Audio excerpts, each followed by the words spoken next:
All right, we'll go ahead and get started. Welcome, everybody, and thank you for joining today's webinar. My name is Danielle Coco, and I'm the Marketing Director at the Southern U.S. Trade Association. We have many new companies on our call today, so before we jump into the heart of today's webinar and hear from our friends in Canada, I'm going to talk briefly about SUSTA and our programs. But before we get started with that, just wanted to let everybody know that you are muted. So if you have questions, type them into the Q&A or chat box, and we'll get to all the questions at the end. I'm also recording today's webinar, so this afternoon I'll send you all an email with a link to the recording as well as to both presentations, so don't feel like you need to take a million notes and scribble everything down. We'll get all of that to you today. So to talk a little bit about SUSTA, we are a nonprofit trade association that's funded primarily through the U.S. Department of Agriculture. There's an international arm of the USDA called the Foreign Agriculture Service who works to get U.S. ag products out into the world. And they created SUSTA and our programs in the early 70s. So our mission is to help small U.S. businesses promote U.S. agriculture products in foreign markets. So a lot of the products that we work with are food and items that you find in grocery stores, packaged food products. But we also do work with alcohol, and we are seeing an increase in this industry coming into our programs, the smaller craft breweries, distilleries, wineries interested in foreign markets. So we are excited about this new segment and getting you guys into the programs. Because we are funded by the government, we do have some eligibility requirements. You have to be headquartered in our region, so that blue segment is all the SUSTA states. You have to be small by SBA standards. You have to be a U.S. business entity with adequate resources and supply. We want to make sure that if you're going to this trouble to enter export markets, that you can actually supply those export orders. And in line with that, we also try to find companies that have an annual sales minimum of about $50,000 as a minimum. And then in terms of product eligibility, as I mentioned, the product types, it's a wide variety. It's food, beverage, even some nursery and horticulture products. And all the products have to have a brand name on them. So we're not helping to promote American craft beer. We're going to help promote your beer and your brand. The product has to be made from at least 50% U.S. agriculture. So we look at your ingredients and take away any water weight or packaging weight, and then look at the weight of the ingredients in your products. So if you're importing some of your product, that's fine, but at least 50% has to come from U.S. ag. And then there has to be an origin statement on your product. If you don't have this now, you can sticker it and get it on your labels when you run your next label batch. But it needs to say either product of USA, America, or the name of the state spelled out, grown in or made in, handcrafted in or brewed in, distilled in. Those terms do not work. The USDA wants to see these specific words on your product so that when your products are on shelves in foreign groceries and beer and liquor stores, that it explicitly says that it's a product of the U.S. So our two programs are global events and 50% cost share. Through our global event program, we organize roughly 40 events throughout the year here in the U.S. and all over the world where companies can meet foreign buyers. And through our 50% cost share program, we can reimburse companies 50% of certain international marketing expenses. So our global events, these are inbound trade missions where we bring foreign buyers into the U.S. to meet with our companies here. So for a really low cost, most of them are about $25, you can meet one-on-one with foreign buyers. That photo on the bottom is an example of an inbound trade mission. So we'll typically rent out space at a hotel, like a hotel ballroom, and companies will set up their products and the buyers will rotate. So you get about 20 to 30 minutes with each buyer. And like I said, it's just a really low-cost, easy way to meet foreign buyers and get direct feedback from them on your products. The outbound missions function in a similar way, except you would travel to the foreign country and meet the foreign buyers there. Again, we matchmake, so you're meeting with buyers who are interested in your product, hopefully. And the beauty of going to the foreign market, though, is that you get a better sense of the marketplace there. We'll take you on retail tours, so you'll see what the groceries or the alcohol venues, what they look like, who the competition is, et cetera. And you'll also get a briefing, a pretty in-depth briefing on the foreign market. And then international trade shows, SUSTA will rent out anywhere from 5 to 20 booths at specific trade shows and offer those booth spaces to our U.S. companies. So you'll be within the SUSTA pavilion but have your own booth space. The beauty of coming with us is that we help manage the whole process start to finish and take a lot of the headaches away. If you've ever exhibited at a trade show, there's a lot of different requirements and deadlines, so we help make that process easier. We also typically reduce the cost significantly. So if a trade show is $6,000, it would be maybe $1,200 if you come with us. So of course the cost differs trade show to trade show, but that's roughly an idea of the cost for those types of events. In addition to that, if the trade show is in a foreign market where English is not the primary language, we provide interpreters for each company, and we always provide a shipping allowance. So it's either up to a certain weight or a certain dollar amount to get your products to the trade show. So we really just try to make it as easy as possible for U.S. companies to meet foreign buyers. And we have 2 that are specific to the alcohol industry this year. The Canada Beer, Wine, and Spirits Trade Mission to Maryland, North Carolina, and Texas. The Canadian folks are going to talk about that a little bit more in depth later in the webinar, but I just wanted to mention it. That's taking place in July. So companies from anywhere in the SUSTA region can travel to any of these areas and meet with the Canadian buyers that are coming in. And that's, again, that's only $25, so a pretty easy way to meet Canadian buyers. We are also taking companies to the Hong Kong International Wine and Spirits Fair. So that's in November. If you register before June 8th, it's $1,000, and that covers your booth space, an interpreter, and shipping up to 200 pounds of your product to the show, as well as 5 exhibitor badges. So those are just examples of alcohol-specific events, but we have a whole lot of other events that might not be specific to alcohol but don't prohibit alcohol. So maybe more just basic food trade shows.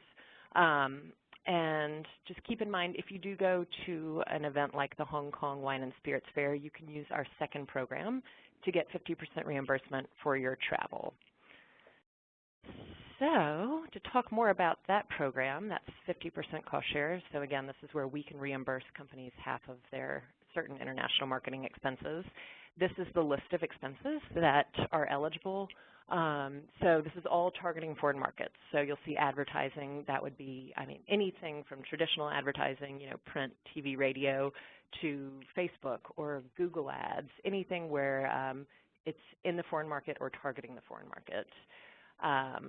We have seen several alcohol companies use that. If you wanted to target anyone in Germany who's searched for craft beer and make sure that your ad appears in the ad space whenever they're logged into their Facebook page or whatever it is, or any their Amazon account or whatever it is, we can reimburse half of those types of expenses.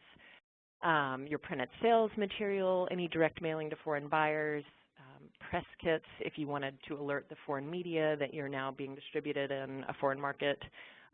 Those are expenses that we can reimburse half of. Website development, let's say you do get really strong distribution in a country and you want to either translate your website or create a foreign URL, we can reimburse half of those expenses.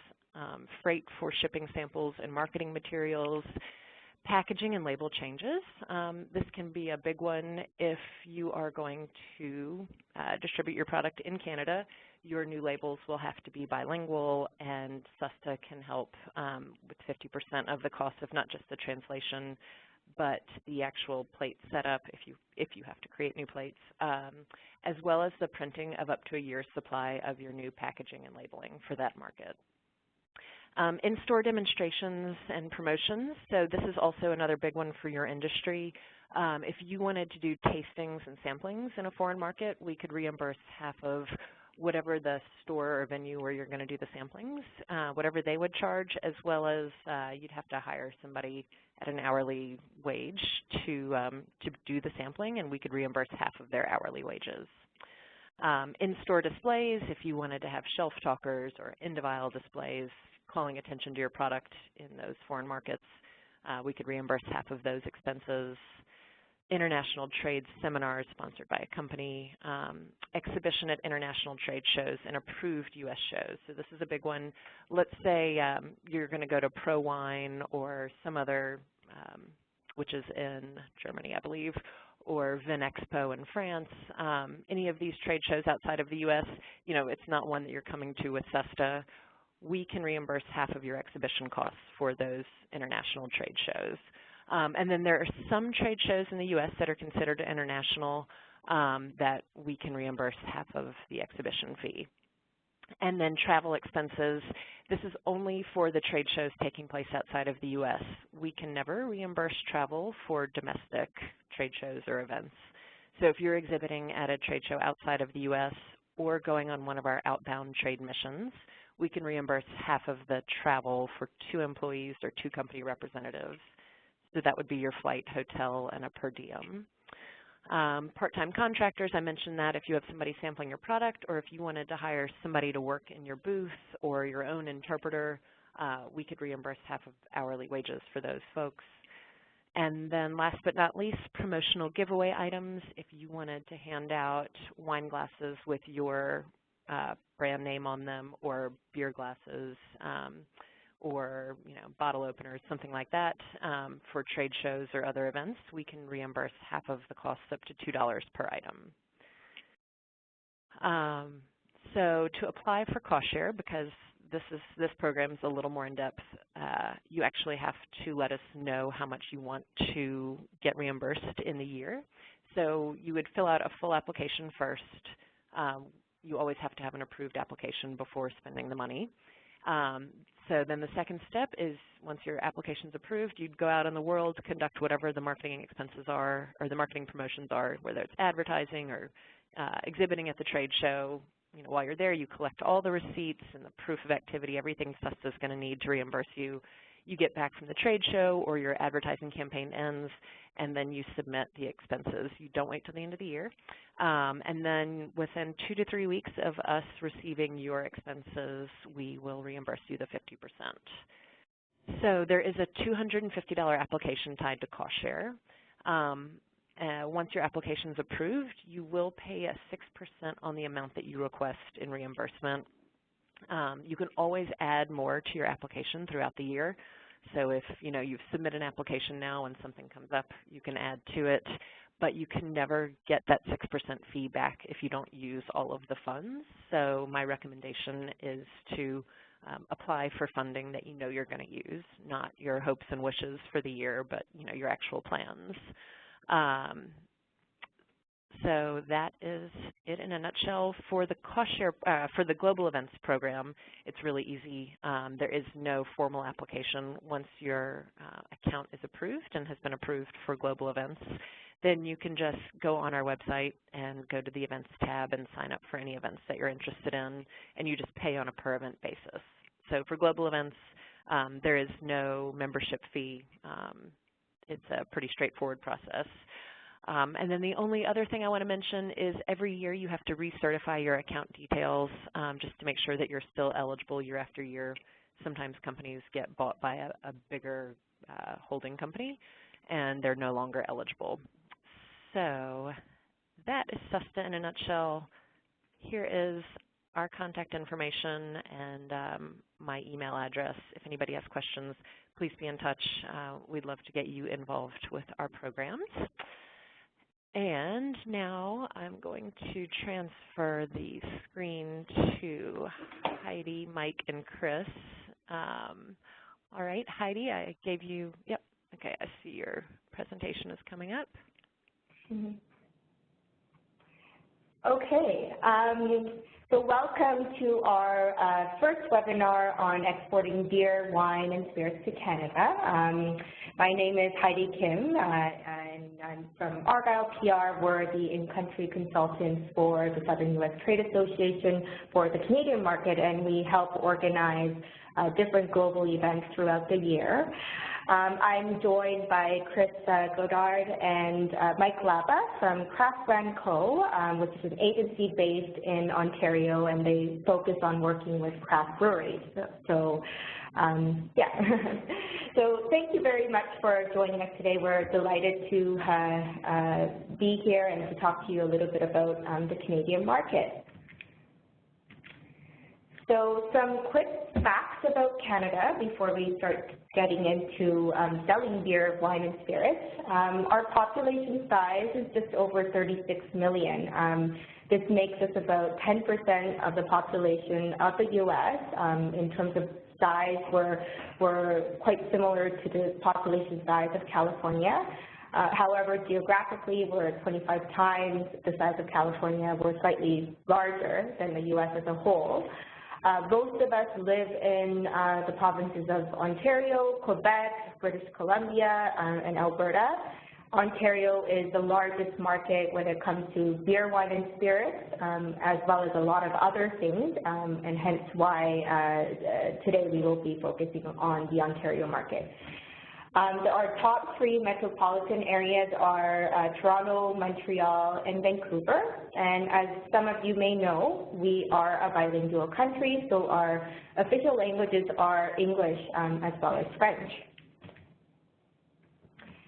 Selling alcoholic products in Canada, basically all of the provinces have their own boards with their own policies and regulations that govern the sales and distribution and importation of alcoholic products to the provinces. So that means that movement between even the provinces are restricted. So if you have made it into one of the markets, say Ontario, it doesn't really necessarily mean that you can sell to other provinces. You'll basically have to go through their respective systems in order to get listed or to start selling to those provinces. This is a chart that shows you the different outlets by provinces where liquor is sold.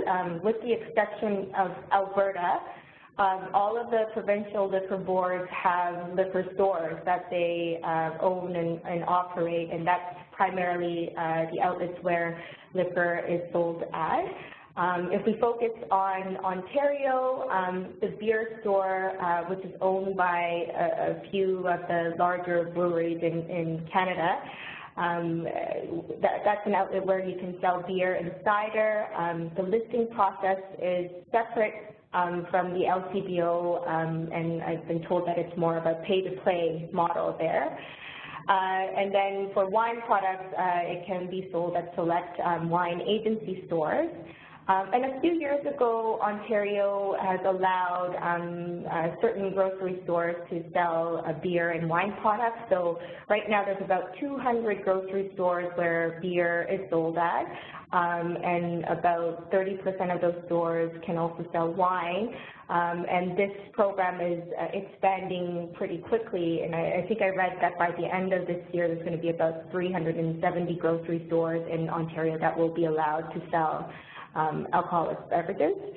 And then wineries and breweries within Ontario can also sell their own wines and beer within their facilities.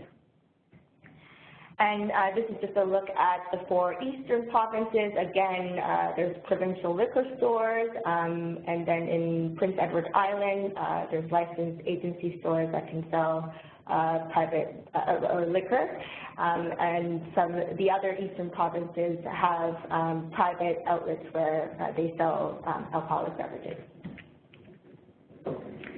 Labeling requirements, the main requirement is that it has to be bilingual. As mentioned, we are a bilingual country, so French and English label is required for most of the information that you're including on your label.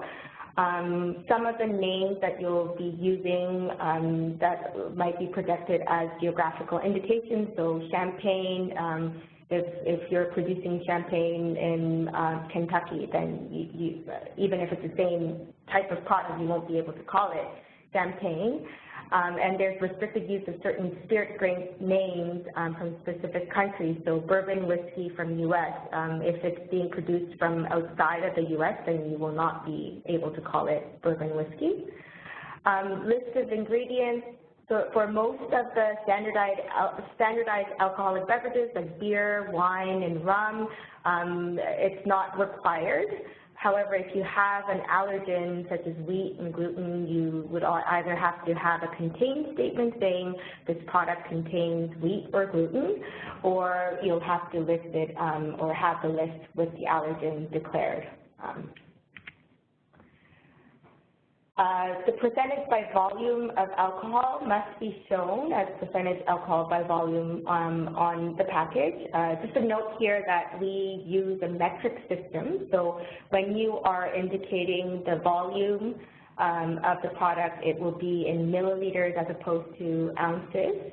And then certain voluntary claims such as light or low in alcohol, vodka flavored, 25-year-old whiskey, these types of claims are all strictly, I guess, governed by the Canadian Food Inspection Agency. So if you are looking to make these claims, then you'll have to ensure that you meet the requirements set by the CFIA.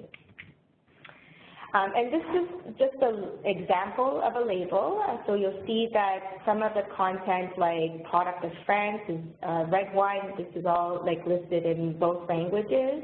At the bottom left corner, you'll see the alcohol content listed as percentage alcohol by volume, and then the volume on the right is 750 milliliters. Let's take a look at our beverage consumption level.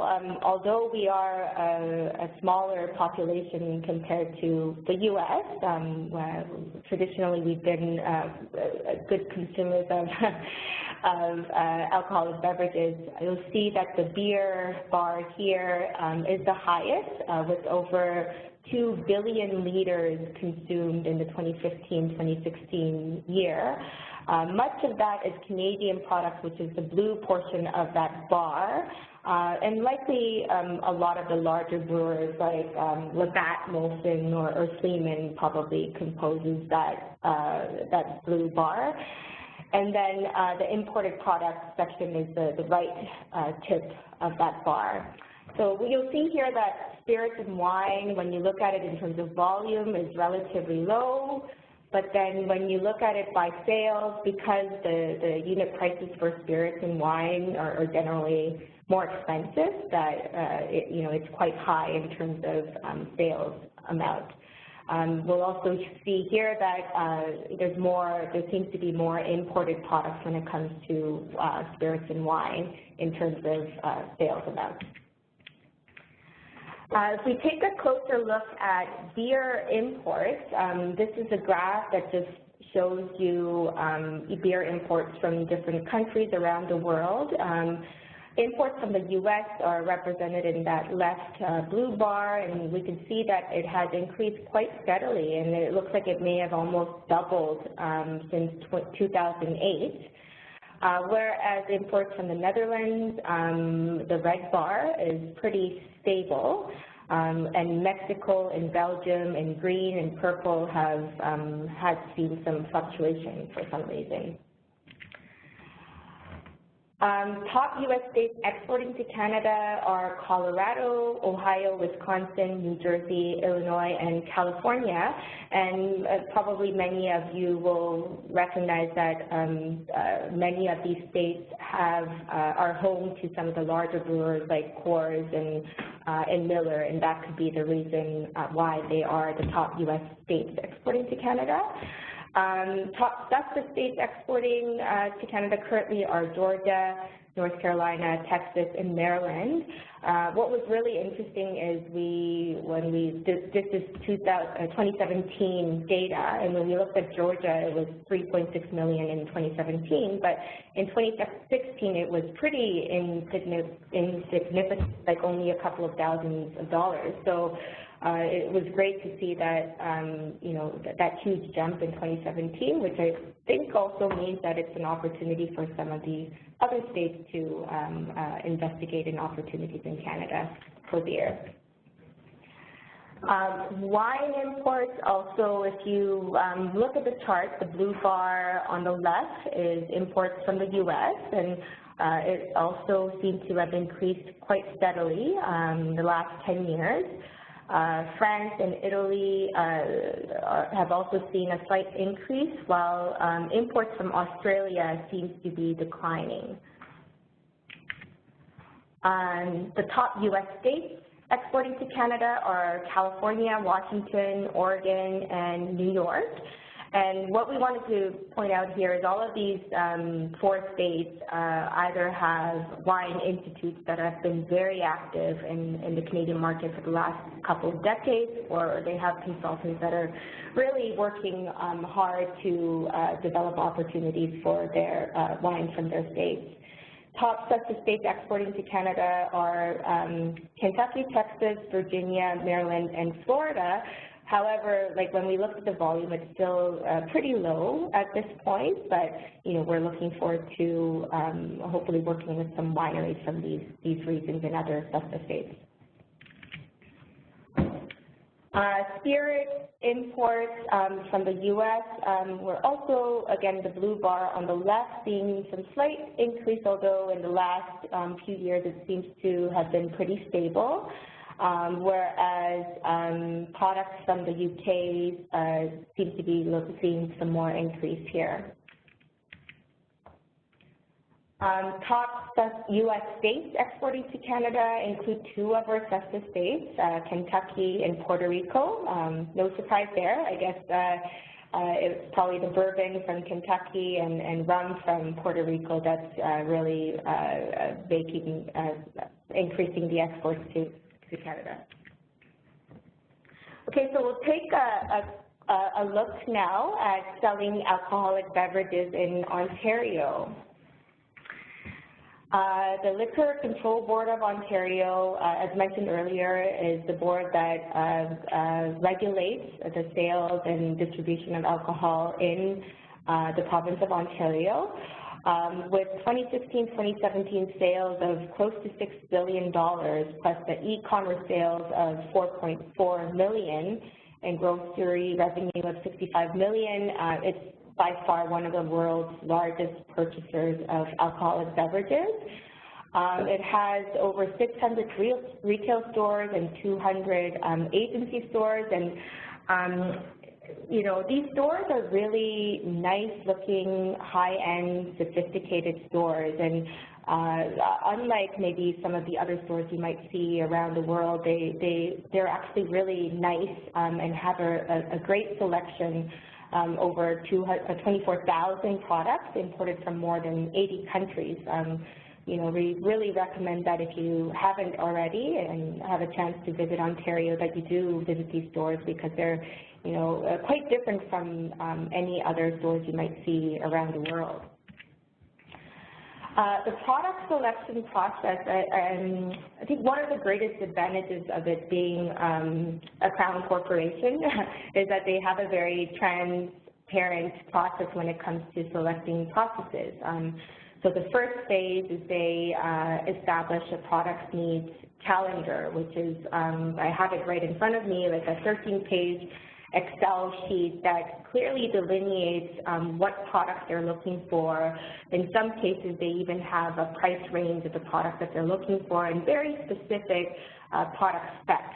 And then they clearly delineate when they would like the product application to be submitted, when the deadlines are for tasting or for samples to be submitted for tasting. As part of this product needs call, they have a seasonal call, which is an opportunity if you have products that are a great fit for particular seasons. They're really looking for best-in-class products and a fast sell-through. So again, if you have products that are particularly doing well in certain seasons, like rosé wines for the summer, then this might be a program that you might want to start off with in terms of building your relationship with the LCBO.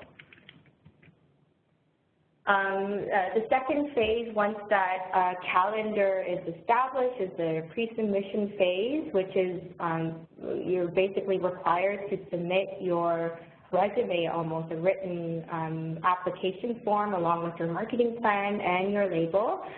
And then based on what they see on paper, they'll decide which ones they would like to proceed to the next stage, which is the tasting stage.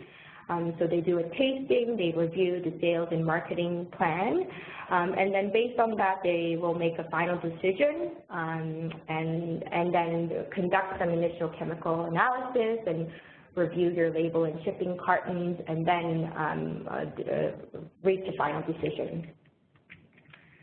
The product evaluation criteria, as mentioned, they have a very sophisticated selection of products from all around the world. So they are looking for some really good products. They want to ensure that once the product comes to the shelves, that it doesn't just sit there. They want to make sure that it sells. So some of the things they look at are, you know, does the product submitted meet the category trends and consumer demands? Does the company have a good marketing and promotional plan? If it's selling elsewhere in the world, what's the sales and marketing data from those markets? So they really want to know that you're selling well in other markets, too. They also look at third-party endorsements, so they want to know, you know, if in the case of beer, I guess, what's your beer rate score? In the case of wine, do you have a review in the Decanter magazine? Or what awards have you won? What international awards have you won? What are your social followings like on your social media platforms? They want to really ensure that it's a good brand that's liked by many, and that it will really do well in the Ontario market before they decide to list the product. Most of the provinces require or strongly recommend that you work with agents. These are like Mike and Chris sitting with me here. These are people that really understand the system of all of the boards. They really know the ins and outs and on how to get products listed. And so in the province of Ontario, the Alcohol and Gaming Commission of Ontario issues the license to these agents, and you can find the full list on the AGCO website or request it from them or select list from drinksontario.com. In Ontario, there's like hundreds of agents currently. Many of them focus on wines, but there's quite a few that also do beer and spirits as well. So I'm going to pass it on to Mike now here to talk a little bit about the agent's role and yeah, a bit more about the pricing structure and trends in terms of beer and spirits. Hey guys, thanks for having me today. Yeah, I just want to echo a few things that Heidi said about Ontario and our kind of beverage alcohol purchasing. The LCBO is one of the largest purchaser of beverage alcohol in the world, and what they've done is they've built a model that kind of curates the best of the best and really provides and promotes a great shopping experience for consumers. So in the submissions, you know, they're very competitive, but they are looking for products that again, have a great track record, have good scores, and that they feel are going to be good candidates for strong rate of sale. And generally, in the way that the LCBO works, is they look for a few seasonal releases or products from a new supplier to kind of demonstrate your success in the channel and demonstrate that the product will really move and that it'll fly before they start to kind of look at longer game plans. So from an agent standpoint in Ontario, it's our job to kind of be the liaison or the broker with the LCBO, put product submissions forward. We would guide our suppliers on label compliance, helping our suppliers kind of work through that and understand really what's got to be on the label. And as Heidi mentioned, bilingual milliliters, not ounces, and some of the content and copy has to be a certain size. So we're very well versed in that, and we kind of help with that. When we submit your application, we start to kind of work with our suppliers to make sure all of the specs of the case, size, weight, format, whether you're a large producer or a small producer, we put all of those kind of forward into the submission. The way that the LCBO's kind of remuneration or pricing calculators work is they handle all of pretty much everything. They handle the freight of product that is picked up off of your doorstep. They handle the duties. They handle getting it into the province. They actually then pass through the excise tax to the end consumer. So part of an advantage of being an American craft brewer or distiller or winery is you can kind of, to a degree, take your excise out of your wholesale price because you'll end up getting that credited through your own country because the LCBO again passes that on. So that's one of the differences from a wholesale price. And then it goes through the LCBO pricing calculator. They have a static markup. You know, as we saw, the LCBO does $6 billion a year almost in revenue, and they're a very profitable organization. Beer has a static markup to the LCBO of 46%, and spirits is 146%. So really it's kind of putting the numbers into the pricing calculator, and it will give you then your end retail price. And so there's very kind of little leeway there with regards to kind of where it's going to end up at. So then it's the responsibility of us as agents and working with our suppliers to determine wholesale case prices. We're very transparent in sharing that pricing calculator and showing you exactly how we get to the end price. And then we provide competitive pricing grids to show where similar products might be on shelf to ensure that, you know, we're going to be competitive and have an advantage to drive some sales. So on this slide here, you can kind of see, you know, some of the different aspects that essentially the LCBO factors into the price and really passes on to the end consumer. So exchange rate is factored in at a hedged number that the LCBO provides. Freight, again, they kind of pick that up off your doorstep and they handle that, and that's all done ahead of time with a freight quote based on the quantity leaving your facility and whether it's a fairly well-traveled freight route to Ontario, but they would provide that number, which we then would put into the calculator. And then kind of here's your examples of, you know, excise rates by liter on the various different alcohols. Duty rate, again, LCBO, because they handle all the freight, puts that into the calculator but handles all of the duty. And then their markup is static based on product category.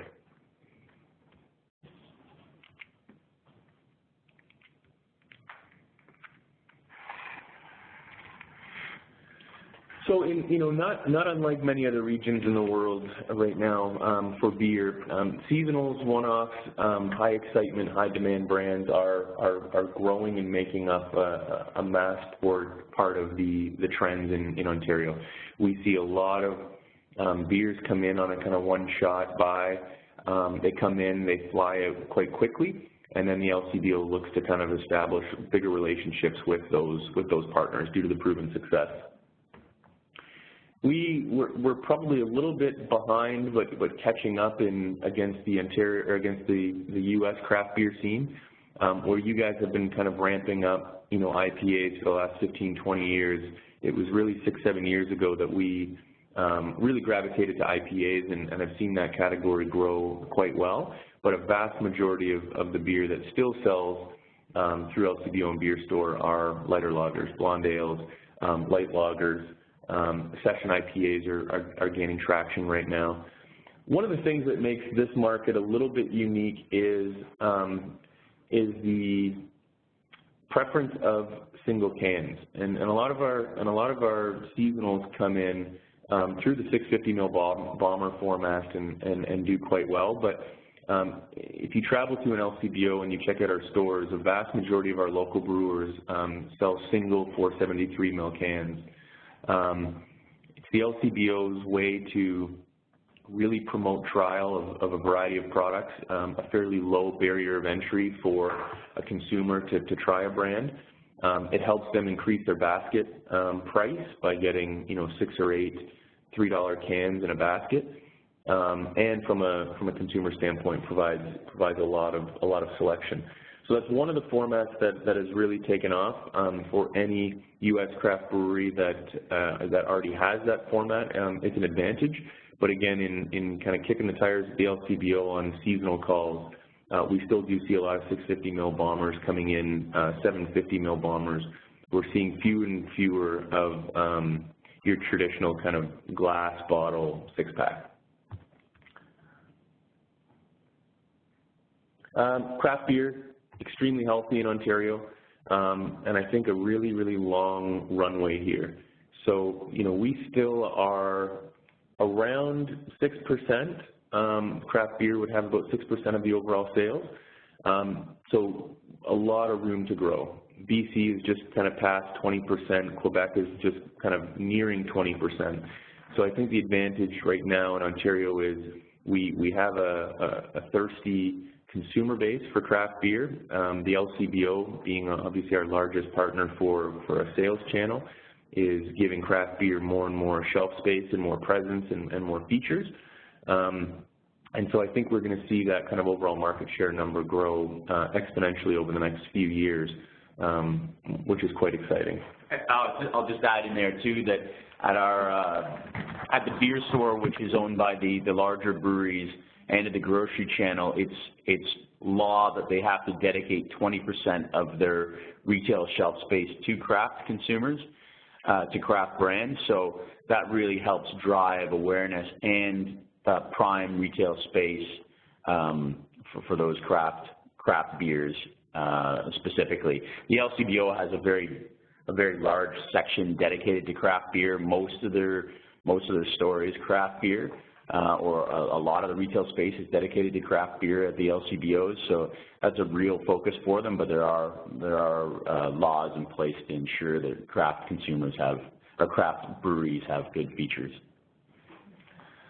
So again, like in a lot of other regions, we are seeing the big macro breweries and brands, either losing market share or flat, and the growth is coming in craft. One of the big advantages, or one of the big developments the LCBO will introduce in the near future is to starting to segment and mark their shelves to be able to indicate where various craft beers from. As kind of the explosion has happened, it's kind of all lumped together, but they will be starting to create different areas for Canadian craft, Ontario craft, international craft, which will really kind of help the shopper get to areas that they want to go to without just looking at a sea of brands. So here we go, kind of the market trends, top 5 styles. So American IPA is still proving to be quite healthy here, much like almost everywhere else in North America. North American lagers, as you guys I'm sure are seeing as well, craft brewers are now trying to establish brands that can really drive volume and really drive rate of sale. And so we're seeing a shift a lot more to lager, Kolsch styles, blonde ales, but it probably won't be until the end of this year that we see that growth number start to really kind of grow. American pale ales are down a little bit, and I think this stat might be a little bit skewed in that Ontario breweries or craft breweries that were making this style, I think, have now been shifted over to a different segment. But with a few of the kind of pale ales that we've seen in market that have done well, they're starting to lose share to those lighter styles. Kolsch's, we joke around that last summer in Ontario was the summer of Kolsch. It seemed as though every Ontario brewery launched one. People loved them, and it really kind of gave a boost to that category. And again, starting to see a bit of a fallback to Pilsner style, and we're seeing that segment growing at the LCBO, more and more entries and more exciting offerings there. In the growing styles, Session IPA is doing really, really well. Blonde ales have been strong here for a long time. Saisons and sours, you know, the brands that do it right and the brands that do it really well have seen some great growth, but the LCBO is still a little apprehensive on filling their shelves with sours as a lot of retailers are. LCBO plans, again, looking to really, I think, widen the offering to the consumer, but making sure they continue to do it in a way that demonstrates strong rate of sale and success. It is one of the things that the LCBO is extremely good at, is defining and picking products that they are quite sure will do well, and then giving them the support to do well in store.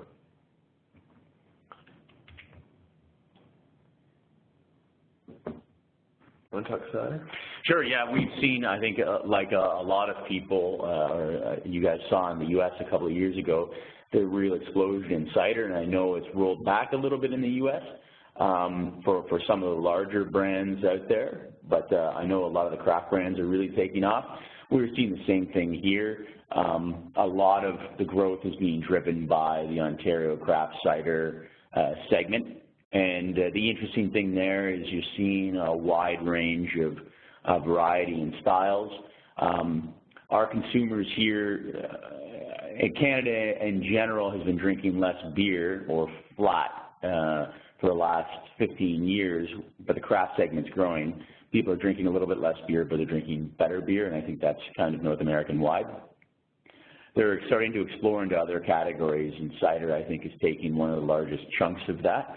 Obviously, with people having some different gluten allergies or gluten tolerance problems, cider has been kind of filling that hole there. We don't have a lot of non-gluten or gluten-free beers in the market yet, only a handful of them, and cider is fulfilling the rest of that. We're not on the sweet side of ciders. The range goes from more traditional kind of pub ciders, but fairly dry, to we're seeing the introduction of flavored ciders, pears, other fruits are of interest of the LCBO, and then some are getting into the more tart avenue of cider that is thirst quenching, kind of even bordering on the sour trends that we're seeing in beer. The LCBO keeps wanting, or is focused on growing that segment. Last year they dedicated a large cooler space to ciders and planned that into every store, and it's a focus of theirs to grow that segment. And I think it worked out well for them. I think they are still looking to diversify that offering at the moment. So there's a lot of opportunity there, I believe, with the more traditional ciders and some more experimental ciders and seasonal ciders too. Well, thank you.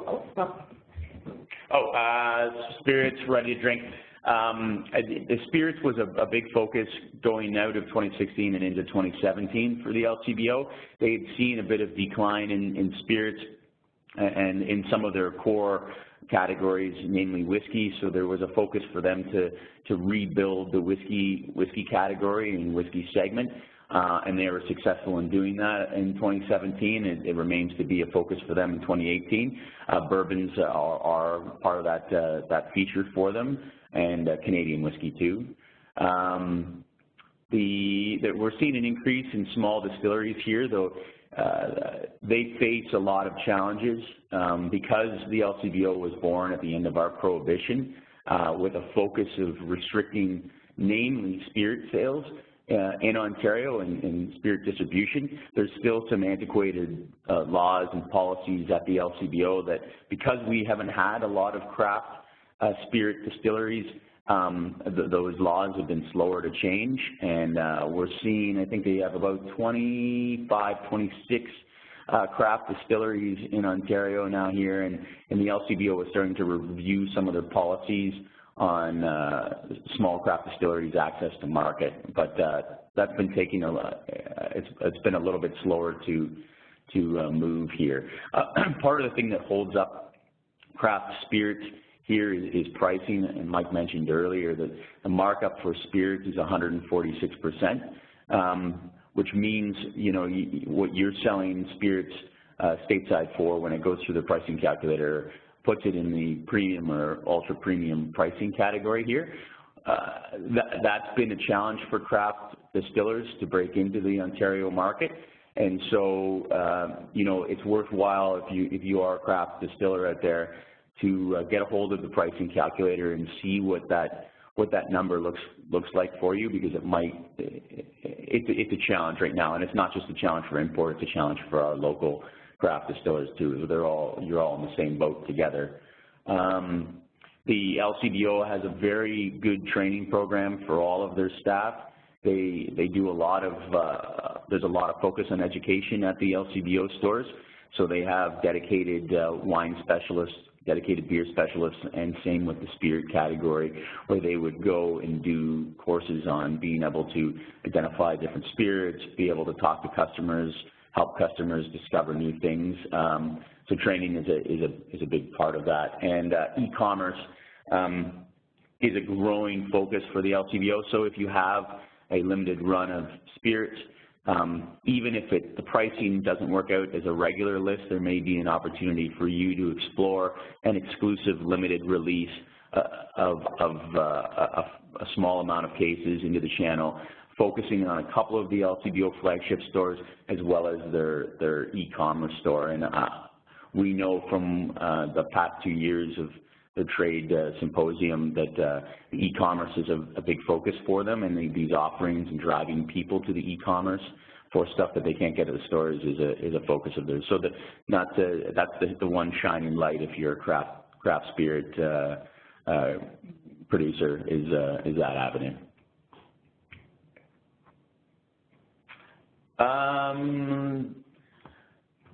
Yeah, most of our shoppers are coming in preordained. This is where with beer, people shop all the different styles.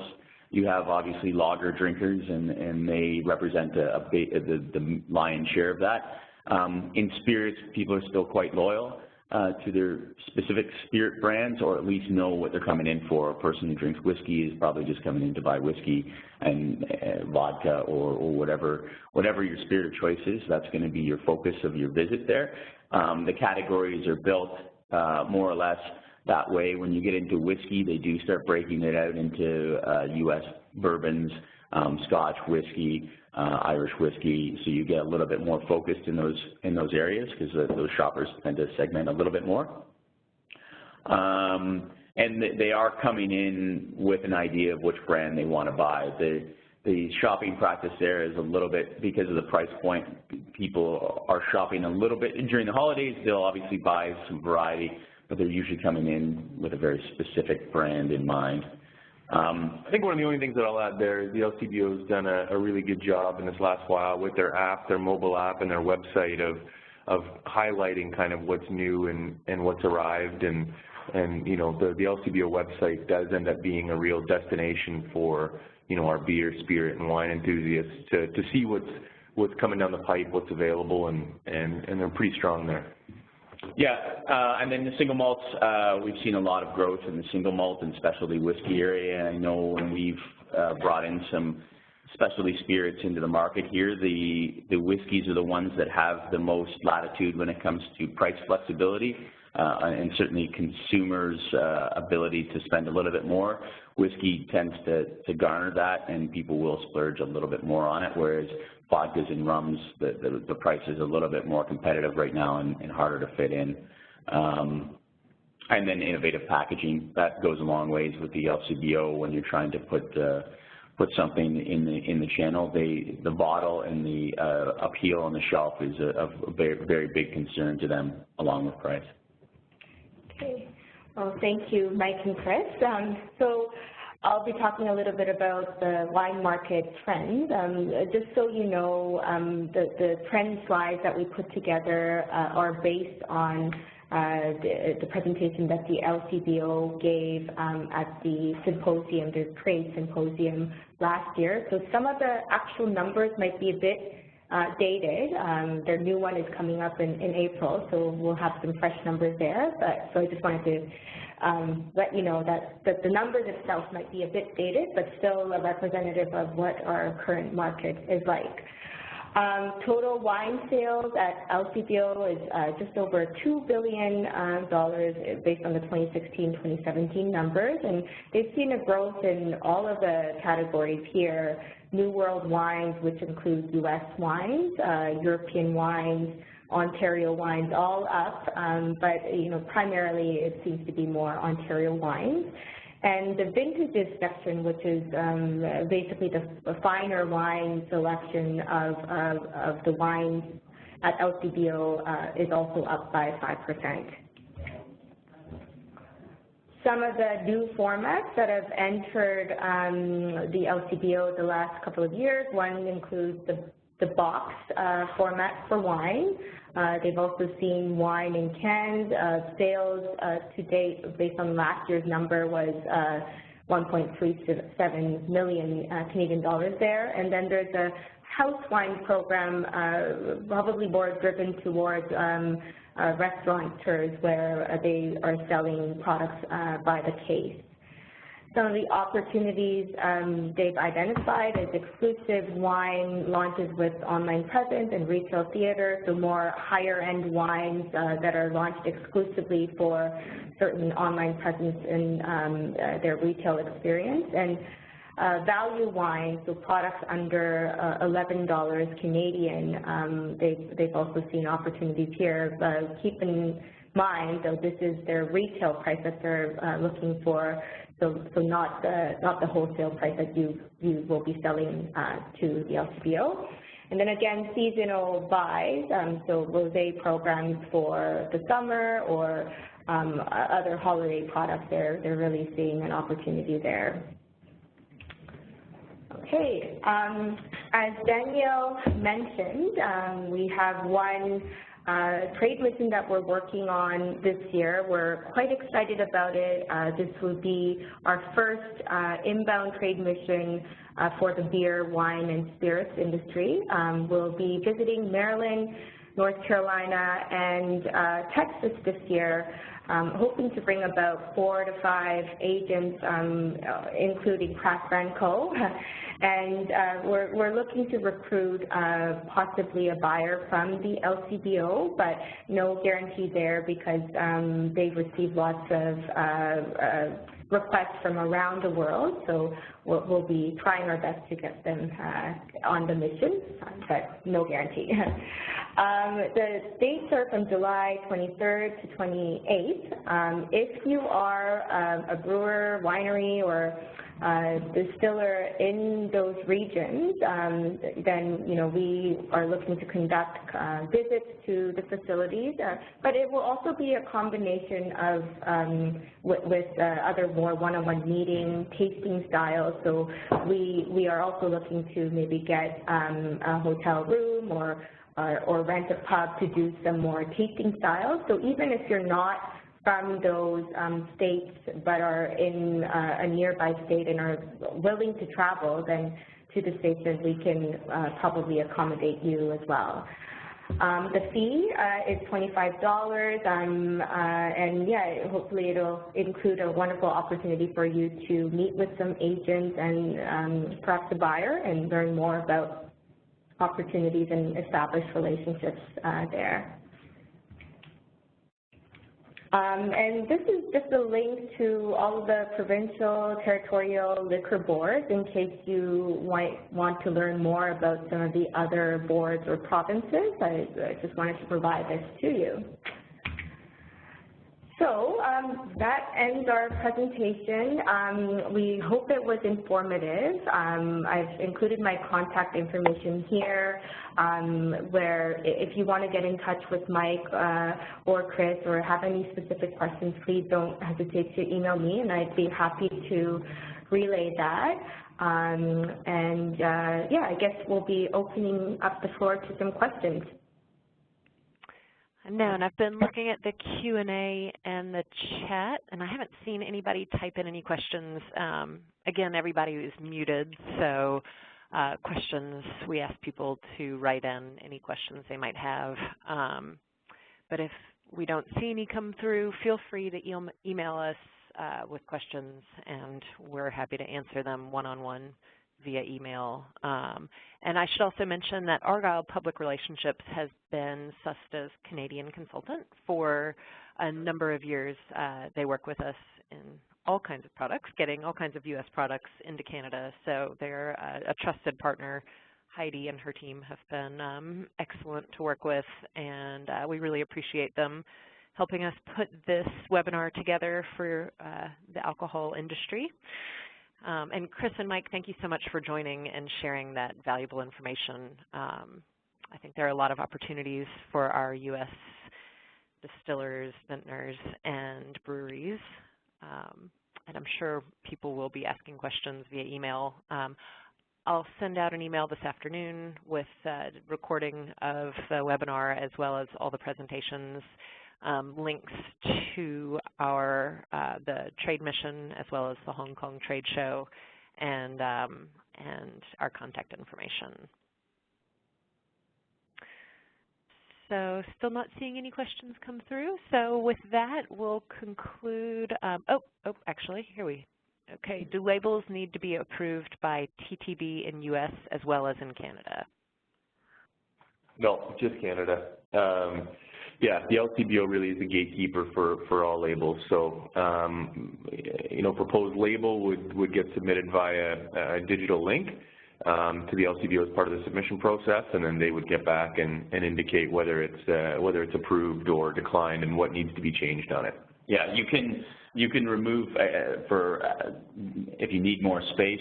There is a list of stuff that is required on there, but we don't have the Surgeon General's warning or anything like that as required. They don't mind if it's on there, certainly. If it's a U.S. approved label, you can leave all that on it. It's just this would be in addition any of the Ontario compliance. And once you're compliant for Ontario, you're good for any province in Canada. They are kind of the high watermark for label compliance. Great. Next question, regarding product origin statements, does it need to have product of, grown in, and made in, or just one of those? Just one of those for SUSTA is good. So yeah, either or any of those would work. Yeah, and product of is, yep. I was going to say product of is what the LCBO prefers to. Great, great. Next question, can we sample at trade shows? Yes, absolutely at trade shows. And then for the trade missions, Heidi, I believe that they'd be sampling at the mission, correct? Yeah, so I guess we're looking for this inbound trade mission, it will be a combination of visits to the company's facilities, so obviously within their facilities they can sample, and then for those that we're not doing those facility visits to, we'll be getting either a pub or a hotel room to be able to sample the products. For trade shows, if you're inquiring about trade shows in Canada, if you're not listed within the province of where the trade show is taking place, then it could be a bit of a pricey and complicated process to sample your product at that trade show unless you're already selling within that province. It's not impossible, it's just a bit of a process to do that. Okay, and for the Hong Kong show, I guess we'd have to look into that as well and let you know. All right, anybody else? Sorry, I just saw all of these come through in our chat. Okay, I don't see any other questions coming through. Again, email us with anything else, and we'll be in touch as well this afternoon. And thank you, Heidi, Chris, and Mike. Okay, thanks. Thank you, guys. Looking forward to meeting you, Sev. All right, wonderful. Take care. Thank you. Bye.